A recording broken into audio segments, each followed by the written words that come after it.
Halo, apa kabar Anda semua? Assalamualaikum warahmatullahi wabarakatuh. Ini pasti banyak yang sejak tadi malam browsing ya berbagai perkembangan terbaru dari penahanan Menkominfo sekaligus Sekjen Partai Nasdem Joni G. Plate. Karena bagaimanapun ini kan kaitannya dengan pencapresan. Ini yang sangat menarik dan kemudian kan ada wacana bahwa ini akan diselidiki aliran dananya ke para apakah ada Partai Nasdem gitu.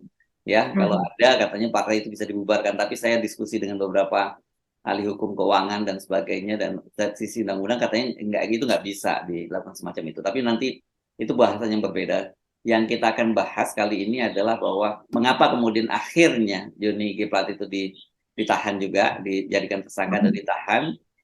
Dan kita akan baca ada apa itu yang terjadi. Tapi kira-kira itu skenario yang awalnya nanti kita akan detailkan bahwa Surya Paloh itu sebenarnya sudah tahu bahwa Joni G. Plate dan itu sudah diberitahu Joni G. Plate akan ditahan. Itu dia diberitahu pada waktu ketemu dengan Luhut Panjaitan yang waktu ketemu makan siang di Wisma Nusantara itu. Dan tetapi rupanya Surya Paloh juga menolak tunduk kan.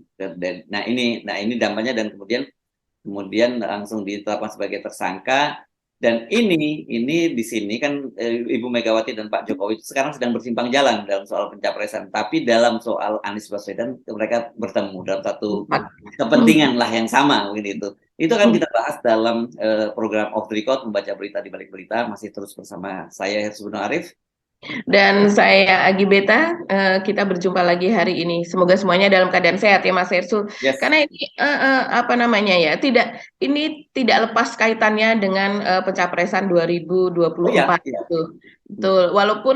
Walaupun ini mungkin memang terjadi korupsi misalnya di situ seandainya nanti di pengadilan dugaan ini memang terbukti begitu ya, tapi tidak lepas juga dari nuansa politik yang sangat Oh ya. besar di balik ini semua. Karena banyak kasus-kasus lain juga yang menimpa para petinggi partai politik lain itu tidak berlanjut kan gitu. Tapi tapi saya mesti bikin sejak awal mesti disclaimer bahwa ya kita tetap namanya koruptor itu say no terhadap korupsi itu jelas ya garis. Tapi bahwa dalam kasus Johnny G. Plate itu nuansa politiknya kuat itu yes kan gitu. Iya, iya. Yang terakhir itu kan nuansa korupsi seperti ini yang sangat kental itu kan terjadi pada Kementerian Perdagangan ya Mas Hersu ya. Ketika itu ya, terus kemudian bahkan mungkin kerugiannya juga sangat besar. Terus kemudian ada tiga yang dicokok begitu, walaupun hukumannya tidak terlalu berat, hanya sekitar 1 tahun. Tapi ketika itu orang menginginkan agar ini mengarah juga ke Menteri Perdagangannya karena tidak mungkin kisruh minyak goreng yang sampai kemudian membuat ada 2 orang ibu yang meninggal dunia di lapangan gitu dalam memperebutkan atau mengantri minyak goreng ini tidak menyentuh menterinya begitu. Ketika itu orang tidak, ini menteri sangat-sangat bertanggung jawab terhadap hal ini begitu.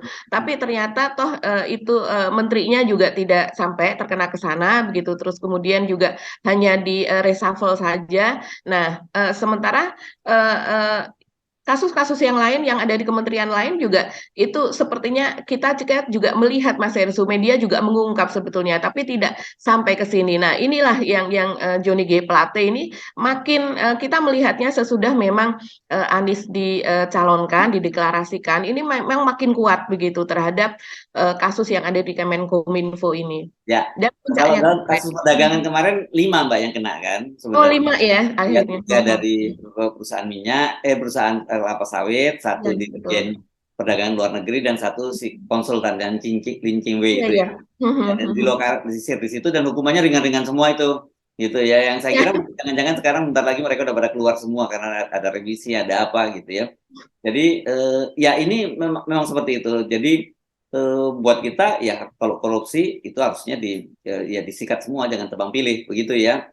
Nah, tapi Betul. persoalannya kalau dalam kasus ini mau tidak mau kita mesti bilang ini adalah ada nuansa politiknya sangat kuat. Dan satu hal yang saya kemudian berkomunikasi dengan beberapa teman di koalisi Perubahan dan Persatuan, jangan dilihat dari sisi negatifnya saja Mas Sersu, kata dia ini adalah satu konfirmasi bahwa Pak Surya Paloh itu firm ya dalam posisi itu, Iya. tidak tunduk pada tekanannya Pak Jokowi dan dia bersedia menerima segala risikonya. Nah, itu yang dalam satu sisi itu menggembirakan, dan kedua juga kalau teman-teman menyimak perbincangan saya dengan Bung Rocky Gerung yang kemarin begitu, itu kalau dikapitalisasi dengan sangat bagus oleh Nasdem dan dengan oleh Anies Baswedan, itu bisa menjadi kekuatan karena tadi dia dizolimi. Kan di orang Indonesia ini kan melo. Ya kalau ada, ingat ya kasusnya Pak SBY dulu ya Pak SBY dengan Taufik Imas pada waktu itu ya, dengan Ibu Megawati dan sebagainya, itu kan juga dia momentum itu dikapitalisasi dengan bagus oleh timnya Pak SBY karena dia merasa dizolimi, katanya jenderal kok seperti apa ya waktu itu anak kecil atau apa gitu ya, dan itu bagus, berhasil menembak Jokowi. Nah, dalam kasus ini juga ya saya kira akan sangat bagus, dan Anies kemarin malam ya langsung merapat ke sana dan memberikan pidato yang saya kira cukup bagus, dan dia memuji Surya Paloh, dia bangga terhadap Surya Paloh sebagai abang yang konsisten dia gitu tetap dalam sikap itu, dan memang itu tidak berlebihan karena keputusan akhirnya menahan Pak Joni G Plate itu ya karena Surya Paloh menolak kanan Pak Jokowi, malah melawan kan gitu. Yang kita ingat kan ketika bertemu dengan Pak Luhut kan sebenarnya sudah diberitahu di situ bahwa kalau satu Pak Jokowi itu merasa tersinggung dengan Pak Surya Paloh karena dianggap kurang ajar lah gitu, lancang gitu mencalonkan Anies Baswedan tanpa melakukan memberitahu dan koordinasi dengan Pak Jokowi kan gitu. Ini jadi sementara Pak Surya Paloh merasa, loh apa yang salah, kan dia tetap komit untuk mendukung pemerintahan Jokowi sampai Ma'ruf sampai tahun 2024. Jadi ada dua value yang berbeda.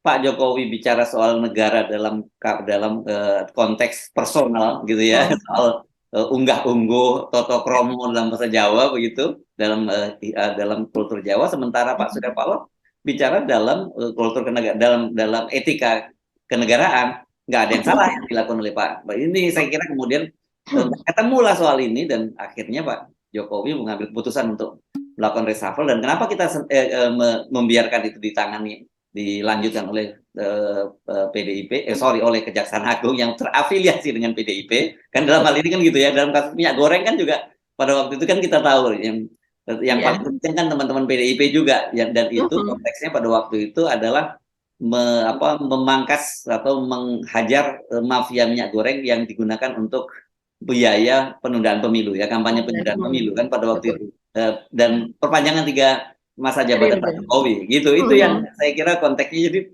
Jadi menarik, kita kalau lihat politik mungkin banyak orang lihat wah ini bakal dampaknya elektabilitasnya Anies akan turun gitu karena dia dihajar, dan Pak Surya Paloh juga mengakui ya mungkin akan turun. Tapi orang mungkin lupa bahwa sebenarnya Anies itu tidak terasosiasi dengan partai politik. Anies itu kekuatannya terasosiasi pada relawan gitu ya, bahwa ada partai politik itu karena partai politik itu syarat formalnya untuk maju sebagai calon presiden kan dalam undang-undang pemilunya disebutkan bahwa yang calon presiden itu diusung oleh partai politik atau gabungan partai politik yang memenuhi syarat presidensial threshold 20% kan begitu. Jadi ya saya juga dalam posisi yang seperti itu. Saya kira nggak akan ada pengaruhnya, justru kalau timnya Anies bisa mengkapitalisasi dengan baik. Ini zolimi, ini bagian dari skenario besar untuk menjegal Anies setelah skenario melalui Demokrat tidak berhasil, mengajak Demokrat nggak berhasil, kemudian rangkul Demokrat juga nggak berhasil. Sekarang giliran Nasdem yang dikerjain, gitu Mbak. Iya, betul sekali Mas Hersu. Apalagi sudah ada jawaban sebetulnya ya dari Pak Surya Paloh itu kan, dia mengatakan bahwa dia ada semacam kesepakatan dengan Pak Jokowi begitu ya, sebagai partai koalisi itu memang akan setia sampai dengan 2024. Jadi sehingga sisa akhir jabatan Pak Jokowi. Makanya dia mengatakan bahwa selama ini tidak mundur menterinya walaupun sudah mengusung Anies, tapi Anies itu kan diusung untuk 2024-2029 katanya demikian. Dan kemudian pengusungan Anies tidak ada hubungannya dengan komitmen dia sampai 2024 karena itu adalah untuk next presiden. Karena ketika dia melakukan komitmen di 2019 itu adalah hanya sampai 2024, kata Pak Surya kan demikian. Jadi tidak ada hubungannya, dan dia juga tidak merasa partainya harus independen, tidak perlu berkonsultasi karena itu hubungannya adalah untuk kelanjutan pemerintahan yang sesudahnya, di mana Pak Jokowi tidak tidak akan masuk di situ, dia tidak perlu cawe-cawe, tidak perlu Saya ada kira logika tuh gitu. logikanya Surya Paloh itu benar gitu. Seperti itu. Ya. Iya, Tapi iya. kan Pak Jokowi kalau anak sekarang bilangnya baper kan gitu dia bawaannya kan gitu. Kenapa? Kenapa baper? Karena Pak Jokowi punya kepentingan untuk terus sebenarnya kepentingan pertama adalah Betul. memperpanjang masa jabatannya. Kalau toh sekarang tidak berhasil, dia ingin tetap mengendalikan pemerintahan berikutnya. Dan menurut saya sekali lagi Betul. absurd ini keinginan itu. Kalau toh Ganjar yang terpilih pun, saya garansi Pak Jokowi tidak akan bisa mengendalikan Ganjar gitu. Iya, iya, iya, betul sekali. Sebenarnya pasti akan seperti itu sih Mas Irsu. Secara alami itu untuk next presiden itu akan seperti itu. Apalagi Pak Jokowi ya berkali-kali kita katakan Pak Jokowi tidak memiliki partai yang nantinya akan bisa ikut mengintervensi dalam pemerintahan. Karena kalau partai, apalagi partai pengusung yang kemudian memenangkan kan akan masuk ke dalam kabinet seperti itu. Nah, terus kemudian juga kalau soal kapitalisasi itu tadi, seperti yang dikatakan Mas Hersu, itu kan memang belakangan ini kita sudah sering mendengar ya dalam diskusi begitu ya, yang tidak resmi begitu. Terus kemudian juga teman-teman yang mengenal perusahaan Pak Surya Paloh, orang dekat dari Pak Surya dan sebagainya, itu mengatakan bahwa bisnisnya itu kan memang mulai diganggu dan Wah, kemudian curan-curan Mbak sekarang, bukan hanya ya, diganggu. belakangan memang ya mulai diganggu dan belakangan kita tahu memang boncos gitu. Mereka mengatakan ya ini sudah boncos, ini sudah ditarik berbagai kredit begitu yang tadinya ada komitmen dari Bank BUMN dan sebagainya itu sudah mulai ditarik.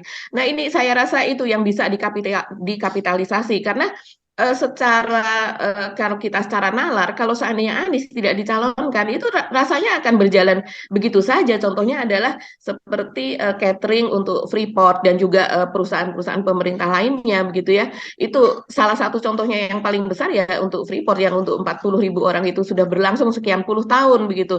Mungkin hampir 30 tahun itu ditangani oleh PT Pangan Sari Food, gitu milik Pak Surya itu tuh kemudian sekarang rumor besarnya itu akan diadakan tender ulang dan kemudian akan diganti. Padahal nilai transaksi untuk itu adalah sekitar berapa juta dolar ya Mas Ersu ya, besar Saya nggak sekali itu.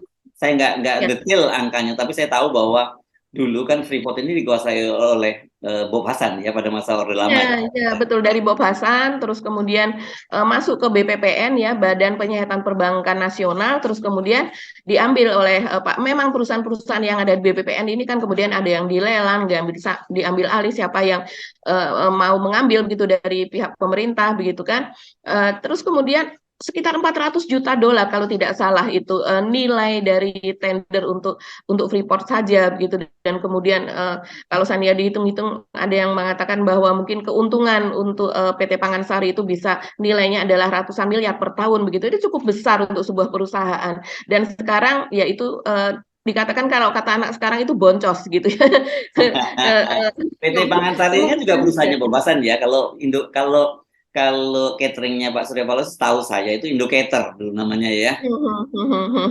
Iya, iya. Yang menangani setelah diambil oleh siapa namanya Pak Surya Paloh begitu. Saya nggak tahu namanya kalau yang masih terkenal di ini sih Pangansari ya kalau kita Google. Apakah memang tidak diubah namanya atau bagaimana? Kalau yang catering yang lain dia kan memang ada di penerbangan dan sebagainya begitu ya. Ada banyak sih sebetulnya yang karena memang catering besar. Dulu Pak Surya Paloh kalau kita tahu karena kita juga pernah bekerja di bawahnya begitu ya Mas Ersu, itu memang awal Pak Surya Paloh besar itu salah satunya adalah dari catering ini. Kemudian dia baru merambah ke properti, merambah ke yang lainnya. Nah, sekarang mungkin Mas Ersu kemarin juga cerita ke saya bahwa perusahaan properti Pak Surya Paloh juga diganggu begitu ya.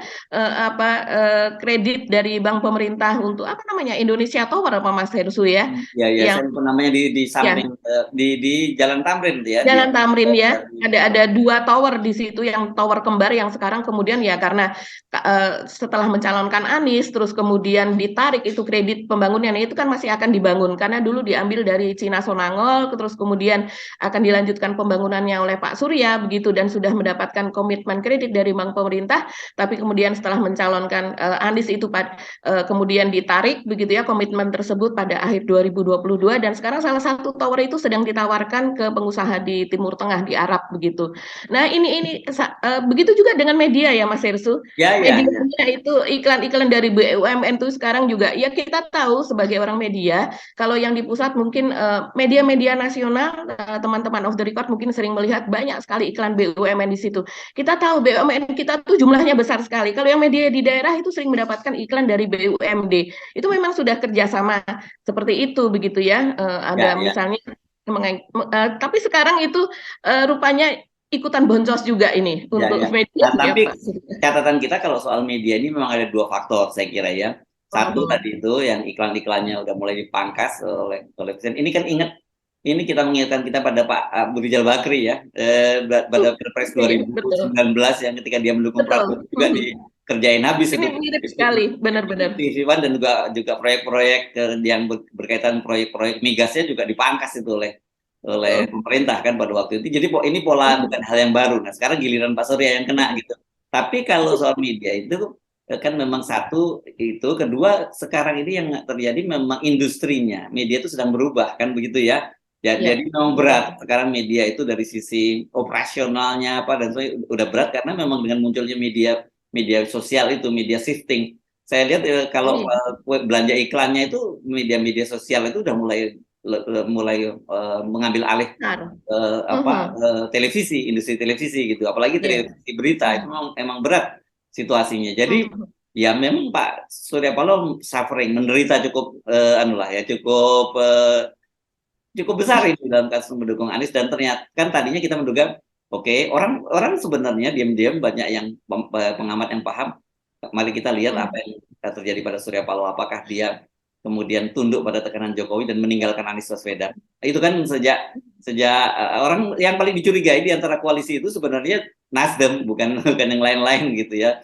Nasdem Betul. dicurigai kenapa? Karena posisi dia kan sebagai partai pendukung pemerintah kan pada waktu itu dan kemudian sudah pasti kan kita tahu selama ini selalu ada namanya politik sandra dan itu Mhm. semua yang adanya di pemerintahan itu pasti kalau dicari akan ketemu. Kenapa kan? Kenapa mereka berebut pos kementerian, apalagi pos kementerian bahasa itu karena mereka pasti akan memanfaatkan sumber daya di kementerian itu untuk kepentingan Betul. partai politiknya. Itu udah jadi rahasia. Jadi yang begitu-gitu Pak Jokowi itu pasti pegang Mhm. rahasia-rahasianya. Tetapi saya kira Surya Paloh juga pasti pegang rahasianya Pak Jokowi, makanya kemudian dia Iya. mengingatkan apakah nanti Pak Jokowi kalau oke hari ini tidak butuh Nasdem, besok lusa tidak butuh lusa tidak butuh Nasdem, apakah nanti setelah tidak jadi presiden tidak juga butuh Nasdem?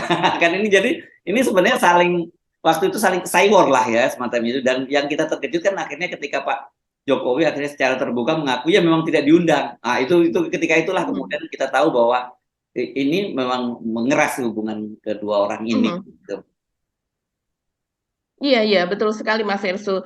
Dan kemarin kita simak jumpa pers gitu atau tanggapan Ya. dari Pak Surya Paloh itu menarik sekali ya. Karena dari jumpa persnya Kejaksaan Agung itu juga mengatakan bahwa ini kemudian akan ditelusuri Hmm. aliran dana ini kemana saja gitu. Apakah kemudian masuk ke Pak Politik. Joni G Plate saja ataukah masuk aliran dana ke partai begitu kan? Dan kemudian kemarin yang sudah digeledah kalau tidak salah itu termasuk mobilnya gitu ya, mobil yang dipakai untuk membawa Pak Joni G Plate ke kejaksaan, terus kemudian juga rumahnya, kantornya apa dan sebagainya begitu ya, rumah dinas tentunya. Dan kemudian kemarin jawaban dari Pak Surya Paloh terhadap kemungkinan ada aliran dana ke partai itu menarik sekali loh Mas Ersu. Dia dengan tegas mengatakan aliran dana ini bagus, ini yang memang jadi aliran dana ini bagus, ini yang memang dikehendaki partai ini. Maksudnya penelusuran terhadap aliran dana tersebut. Partai ini ingin transparannya seutuhnya. Sekali lagi saya katakan transparansi. Periksa seluruh kemungkinan dari ujung kiri ke ujung kanan, dari barat, timur, atas bawah siapa saja yang terlibat. Periksa juga seluruh unsur yang ada di institusi manapun termasuk Nasdem. Nasdem se-welcome itu, kita menyambut itu. Masih panjang lagi sebetulnya. Tapi dari sini ada bahkan sampai dengan perkataan yang sangat lugas ini, ada media yang kemudian membuat judul tidak hanya mempersilahkan begitu, tapi juga Pak Surya Paloh atau Nasdem menantang untuk diperiksa begitu. Saking pernyataan dari Pak Surya itu mengatakan bahwa mereka akan terbuka, mereka akan memberikan kesempatan kepada Kejaksaan Agung tanpa ada apa namanya retensi begitu ya, dan tanpa ada defensif begitu. Nah, ini mengingatkan kita juga sih Mas Hersu kepada kasus yang sebelumnya seperti misalnya Mensos Juliari Batubara begitu ya, yang ketika itu juga dicokok karena kemudian ketika di pengadilan gitu dibuktikan begitu ada aliran dana sekitar 32,5 miliar kalau tidak salah begitu. Dan kemudian juga di para saksi dan juga Pak Juliari sendiri juga ketika itu saya ingat mengakui bahwa dia memberikan dana begitu kepada ketua DPC Kendal begitu, dan itu digunakan untuk memenangkan begitu. Jadi aliran dana ke partai memang ada begitu. Dan dia bendahara loh ya waktu itu ya. Iya, ya, dia memang bendahara PDIP ketika itu, dan dia mengakui itu, dan kemudian si ketua DPC Kendal ini adalah juga wakil DPRD Kendal kalau tidak salah ya, atau kemudian dia juga ikut diperiksa, tapi sejauh itu hanya sebagai saksi begitu. Jadi artinya walaupun itu aliran dana itu ke pusat ataukah untuk pemenangan, untuk ke daerah dan sebagainya, ada aliran dana.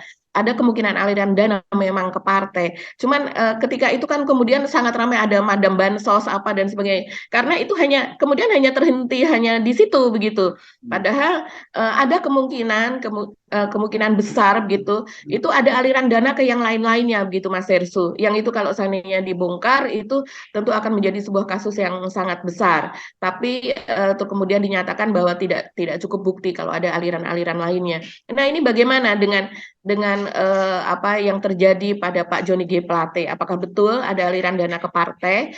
Kalau seandainya itu apakah nanti akan diblokir hanya terkena orang-orang tertentu saja begitu, hanya sebatas saksi dan sebagainya, seperti halnya kasus bansos yang akhirnya itu sampai sekarang masih jadi bahan ledekan Mas Hersu. Kita lihat meme-meme gitu kalau di media sosial, ada madam bansos lah, ada apa, kita tahu yang dimaksud dengan madam bansos itu siapa begitu kan. Ini kalau tidak tuntas akhirnya akan jadi seperti itu. Sepertinya itu bisa menjadi sandera juga kemudian di masa akan datang ya, ketika masa akan datang rezim berganti gitu ya. Saya kira jadi kita menggunakan istilahnya jangan presiden berganti, karena presiden berganti itu bisa aja itu bagian dari rezim kekuasaan sekarang yang ada kan gitu ya.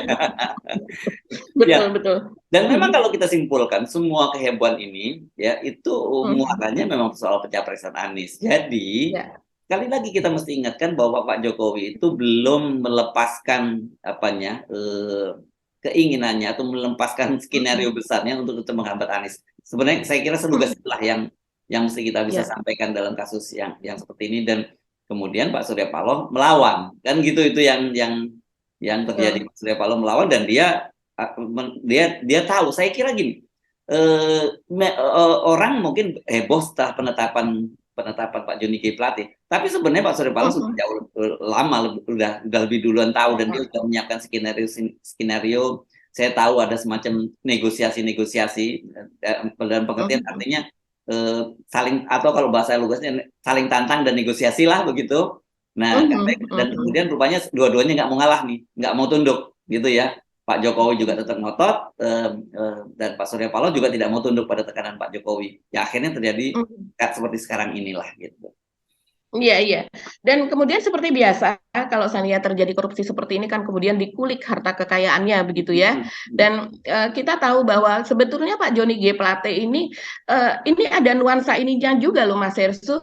Sebelumnya kan Nasdem kan memang memiliki kemenangan besar lah itu di NTT ya. Ini tidak hanya sekedar Pak Johnny G. Plate dari Nasdem, tidak hanya dia diambil dari Nasdem saja, tapi dia juga merupakan representasi dari NTT. Kita tahu sebelum dari Pak Johnny G. Plate itu kan Pak Jokowi sebetulnya inginnya Pak Victor Laiskodat. Katanya dia memang suka dengan dengan Pak Victor begitu, jatuh cinta kepada Pak Victor begitu. Dan kemudian ketika itu Pak Victornya sih sebetulnya mau begitu, tapi kemudian ada penolakan yang sangat kuat kan, sampai ada surat apa dan sebagainya dari masyarakat NTT begitu, ibu-ibu emak-emak di sana juga menolak, katanya Pak Victor untuk kami saja, untuk Gubernur NTT saja, sehingga akhirnya itu tidak jadi, sehingga jadinya adalah Pak Joni G Plate ini, dan sama-sama dari Nasdem, dan kebetulan dia memang dari NTT juga. Dan sekarang ini kalau kita lihat memang Pak Joni G Plate ini kan termasuk menteri yang sangat kaya, Mas Erso. Gitu Menteri ya. yang di antara semua menteri begitu ya, kalau kita bandingkan harta kekayaannya di LHKPN itu yang tercatat tahun 2022 adalah 191 miliar. Ini cukup besar, Mas Erso. Dan kemudian tapi kita tahu pada tahun 2019 dia sudah mencatatkan 2019 ya, ketika dia awal diangkat itu dia sudah mencatatkan LHKPN itu 171 miliar. Yang artinya pertambahannya kalau basicnya saja sudah setinggi itu dengan bertambah 20 miliar itu tidak terlalu ya Dia sesuai pengusaha lah atau gitu kok ya. kaya banget ini, Mbak? Dia memang sebelum gabung ke Nasdem sebelum ini kan memang sudah menjadi salah satu pengusaha yang cukup besar gitu ya. Jadi tahun 80-an kalau saya lihat riwayatnya dia itu sudah mulai bermain di Kalimantan dan Papua untuk pembukaan hutan, pembukaan lahan. Ketika itu di zaman Pak Harto itu kan sangat gencar gitu pembukaan lahan gitu untuk perkebunan, dan dialah yang menyediakan peralatan ya Mas Hersu untuk peralatan perkebunan, jadi alat-alat berat apa dan sebagainya. Sehingga dia menjadi salah satu pengusaha besar, dan salah satunya dia juga ikut bisnis di Air Asia yang ketika itu sempat booming ya, Air Asia, tiket murah apa dan sebagainya begitu. Nah, kemudian dari situ dia kemudian baru terjun ke politik. Jadi kita tidak heran kalau ini adalah memang sebelum sebelum dia terjun ke politik dia memang sudah memiliki cuan yang besar lah dia. Gitu Ya, Mas oke, oke, Ersu. oke. Mhm. Jadi ini konstelasi yang akan menarik. Yang Ya. kita tunggu itu apa lanjutan? Yang jelas reshuffle itu pasti ya.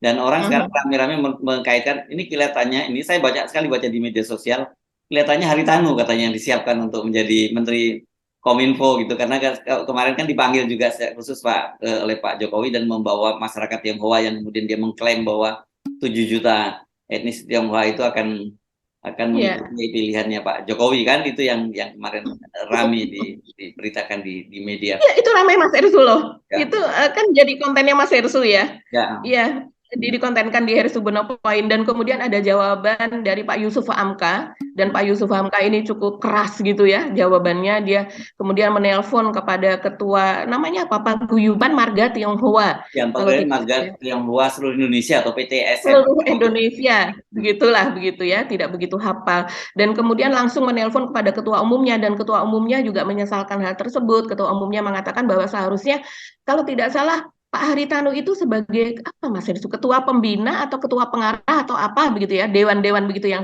biasanya memang ada di sebuah organisasi.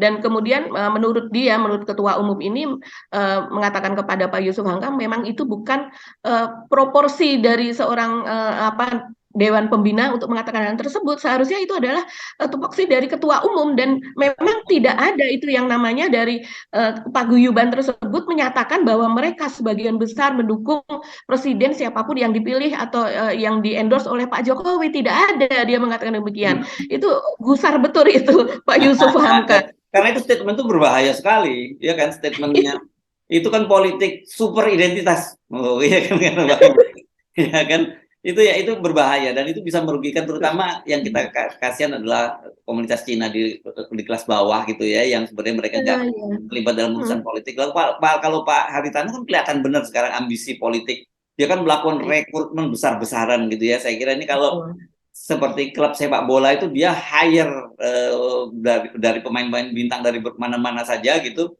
dengan targetnya pokoknya jadi juara lah gitu ya. Itu yang dilakukan oleh Pak oleh Pak Haritanu. Jadi kelihatannya Pak Haritanu ini memang berambisi setelah dia kaya raya gitu, setelah jadi satu taipan terkaya di Indonesia, dia juga ingin jadi taipan yang secara politik itu berpengaruh gitu, langsung pengaruh, bukan seperti sekarang. Kalau sekarang ini kan pengusaha Cina ini kebanyakan di belakang layar dia bermainnya itu ya, dan dia cukup berkuasa, dia cukup seperti itu berkuasa tapi tidak muncul. Nah, kalau Haritanu kelihatannya punya ambisi tersendiri, bukan hanya berkuasa di belakang layar, tapi dia juga ingin berkuasa di depan layar, dan ini yang saya kira juga membuat banyak pengusaha Cina lain, taipan besar juga nggak nyaman dengan Haritanu itu gitu. Mas Irsu masih ingat ya ketika tahun 2019 itu Pak Haritanu itu sebetulnya lebih condong kepada 02. Masih ingat Ya ya sampai ketika sekarang dia itu? masih, Iya, sekarang pun juga 02 iya, karena iya betul. Pak Prabowo ya, Pak Prabowo, dan Iya karena betul, itu cenderung ke sana, tapi kemudian dibuat dengan dia juga ada sandera lah semacam itu, ya terus mobil kemudian AIDS, kasus mobil AIDS. iya betul. Hmm. Betul, kasus Mobile X, terus kemudian dia balik arah begitu, mendukung Pak Jokowi begitu. Jadi ini memang, dan sekarang ada kesempatan karena Pak Jokowi kembali malah justru mengendorse Pak Prabowo, dan dia kembali balik lagi ke asalnya begitu dengan mendukung Pak Prabowo. Ya, ini menarik. Jadi ini siapa yang nanti akan reshuffle ini? Kalau ini mau nggak mau reshuffle, dan kita tidak tahu apakah reshuffle-nya minor reshuffle hanya pada Johnny G. Plate saja, atau Mhm. kemudian besar-besaran juga dengan Iya. termasuk menteri-menteri Nasdem yang lain, kan gitu. Mhm, Jangan mhm. salah, saya mendengar menteri-menteri Nasdem yang lain itu bukan semata-mata urusannya dengan representasi Nasdem, mereka juga punya irisan dengan Pak Jokowi juga gitu. Nah, ini nanti akan dibuktikan itu. Kenapa Menarik. informasi itu muncul? Karena kan sebenarnya PDIP yang sudah sejak lama mendesakkan itu agar para Iya. menteri-menteri Nasdem Mhm, itu direshuffle, tapi Pak Jokowi kan tetap mempertahankan itu gitu. Nah, makanya kita mhm. singgung sejak awal tadi dalam kasus Johnny G. Plate ini ketemu kepentingan Pak Jokowi dengan Ibu Megawati gitu. Sementara Iya, Ibu iya. Megawati dengan Pak Jokowi sendiri kan sekarang sedang bersimpang jalan gitu ya, karena dalam satu yang Mhm, karena Ganjar Pranowo yang kemudian diambil alih oleh Ibu mhm. Megawati, sementara Pak Prabowo kelihatannya Pak Jokowi kelihatannya sekarang udah hampir dipastikan gitu akan mendukung Pak Prabowo. Kalau dari indikator-indikator Mhm, yang kita sebut, satu misalnya mhm. PAN itu yang sejak awal menyatakan bahwa Iya. pokoknya calon presidennya siapapun yang dipilih oleh Pak Jokowi, sama dengan Haritanu kan gitu. Yang sekarang dia Mhm. mulai bimbang dan mempertahankan dan mempertimbangkan, katanya oh kita evaluasi cap Ganjar karena Ganjar didukung oleh PDIP, dan kemudian mereka Mhm. menyatakan kalau Ganjar akan didukung oleh PAN kalau ini siapa namanya, Fikri Yasin atau siapa itu wakil sekjennya ya. Iya. Mhm. Ya, Iya. dia menyatakan bahwa Ganjar akan PAN akan dukung kalau didukung oleh KIB. Ya nggak mungkin karena KIB sendiri udah pecah belah, terpecah-pecah kan, Golkar Betul. juga nggak mungkin Mhm. kan begitu.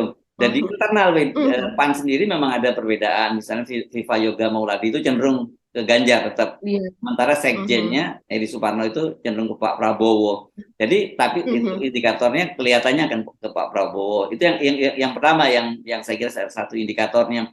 Yang kedua yang kita lihat itu kan juga soal Pak Haritanu itu sendiri ya. Yang Pak Haritanu kan Mhm. juga begitu habis ketemu dengan Pak Jokowi, terus kemudian ketemu dengan Pak Prabowo, itu kan menunjukkan indikatornya ke sana. Ada satu lagi, saya tiba-tiba lupa. Jelas kok indikatornya Pak. PBB. Iya. Eh, PBB Pak dia Prabowo ya. nggak terlalu signifikan lah saya kira ya. Partai non Mhm. parlemen seperti Mhm. seperti Hanura dan sebagainya, dan PSI, kalau PSI kan bingung sendiri kan gitu. Jadi saya nggak nggak akan terlalu memperhitungkan itu gitu. Tapi ada indikator yang cukup jelas bahwa Mhm. Pak Jokowi itu akan mengusung Pak Ganjar. Oh sorry, Musra ya, Musra Mhm. Iya. ya Projo, Jelas itu. Ketua Umum Projo Mhm. Budiari itu kan sudah jelas menyatakan oh itu sinyalnya Pak Jokowi yang sampaikan pada puncak Musra itu adalah menginginkan pasangan Prabowo dengan Airlangga. Kan dari situ ini indikatornya jelas kan gitu ya. Iya, Itu kan karena satu. Pak Jokowi tidak lagi mengatakan bahwa calon presiden mendatang itu sebaiknya berambut putih dan memiliki kerut-kerut di wajahnya, tapi adalah seorang yang pemberani. Nah, pemberani ini adalah konotasinya adalah tentara, prajurit begitu ya, Mas Ersu. Jadi memang kriteria dari Pak Jokowi sudah berubah. Yes, oke. Okay.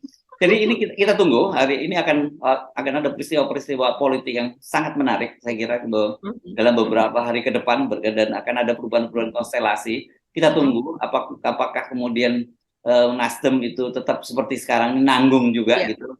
Cuma menerima oke, itu hak prerogatif dari presiden, ya semua orang tahu gitu. Tapi sikap lu apa gitu setelah Johnny Plate dijadikan tersangka, orang apa yang lain, partai lain nggak diperlakukan seperti Anda, dan itu terjadi karena Nasdem mendukung Anies Baswedan kan gitu, harusnya bereaksi keras seperti apa. Dan kedua yang jelas ini semakin kencang ya, bahwa Pak Jokowi semakin kencang ingin menggagalkan Anies Baswedan, tapi sementara koalisi perubahan dan Perubahan untuk Persatuan ya, Koalisi Perubahan untuk Persatuan Ya, Perubahan semakin untuk solid Persatuan. mendukung Anies Mm-mm.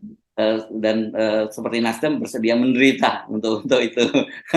Tetapi satu lagi kita ingatkan bahwa saya sepakat dengan beberapa analisis yang menyatakan bahwa ini kalau dikapitalisasi justru akan menguntungkan Nasdem maupun Anies Baswedan. Betul. Dari Nasdem akan Mm. bilang, gue loh ya yang yang babak belur hancur-hancuran pasang belain Anies Baswedan, relawan mesti ke gue lah kan, kita kira-kira gitu ya. Nah, sementara dari sisi Anies Baswedan itu bisa dikapitalisasi bahwa dia menjadi orang yang dizolimi. Nah, orang Indonesia Iya. paling paling jatuh cinta pada dia, pasti akan iba pada orang yang dizalimi. Saya kira itu Mbak ya, Mbak Agi ya. Ada yang mau Oke. ditambahkan Mbak Agi? Sudah itu saja sih Mas Ersu. Catatan Oke. saya kemarin kurang lebih Pak, saya rasa begitu ya, Nasdem itu akan siap untuk di reshuffle karena kurang lebih pernyataannya Pak Surya kan seperti itu. Apalagi dengan kalau dulu Yulianis Batubara itu apa namanya dicokok untuk kasus korupsi, kemudian kan buru-buru dari PDIP itu memanggil Bu Risma itu untuk menggantikan kan. Kalau dalam hal ini kan Pak Surya Paloh langsung langsung juga mengatakan bahwa tidak akan ada pengganti untuk Johnny G. Plate. Begitu juga siap untuk dia menyatakan siap untuk di reshuffle. Nah, apakah reshuffle secara keseluruhan dua menteri yang masih menduduki di atas juga siap untuk di reshuffle ataukah untuk hanya Johnny G. Plate saja memang tidak disebutkan secara rinci. Tapi sebaiknya seperti saran Mas Irsu tadi, jangan nanggung-nanggung, udah sekalian aja. Oke, sampai ketemu lagi ya Ya. esok. Yang jelas bahwa situasi ini tensinya udah mulai ini gigi tinggi nih udah ya, udah ada gigi rendah ini di politik kita. Selamat datang di tahun politik ya yang datang lebih awal. Saya Ersun Arif. Dan saya Agi Beta, terima kasih atas perhatian Anda. Tetap salam 0%. Wassalamualaikum warahmatullahi wabarakatuh. Waalaikumsalam.